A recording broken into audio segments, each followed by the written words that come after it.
আপনি যদি নবীর জন্ম উপলক্ষে কিছু করতে চান তাহলে একটা করণীয় আপনি আপনার জন্য আছে, সেটা হলো নবী সাল্লাল্লাহু আলাইহি সাল্লামের জন্মের তারিখটা ইতিহাসের বইতে এক একটাতে এক এক রকম থাকলেও নবী সাল্লাল্লাহু আলাইহি সাল্লামের জন্মের দিবস, দিনটা কোন দিনে তার জন্ম হয়েছে এই জিনিসটা কিন্তু চূড়ান্ত, নির্দিষ্ট, সবাই জানেন। সহিহ মুসলিমের হাদিসে আসছে নবী সাল্লাল্লাহু আলাইহি সাল্লাম সোমবারে তিনি রোজা রাখতেন, বৃহস্পতিবার রোজা রাখতেন। তো সোমবারের রোজা প্রসঙ্গে তাকে জিজ্ঞাসা করা হয়েছিল আপনি কেন রোজা রাখেন? তিনি বলেছিলেন যে যাকা ইয়াউমুন ওয়ালিদতু ফীহি, এটা এমন একটা দিন, এই দিনে আমার জন্ম হয়েছিল।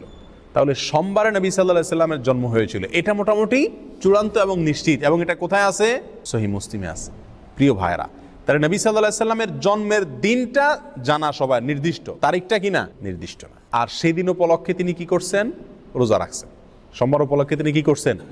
রোজা রাখছেন। আমরা আরো রবিউল আউয়াল উপলক্ষে মিলাদুন নবীর নামে মিজিলাফি, মিষ্টি, খিচুড়ি, যত যা আছে, বিরিয়ানির প্যাকেট, আরো মিলাদ পড়ে বেশি বেশি করে খাই। নবী সাল্লাল্লাহু আলাইহি সাল্লাম তার জীবনের দিনটি উপলক্ষে তিনি রোজা রাখছেন।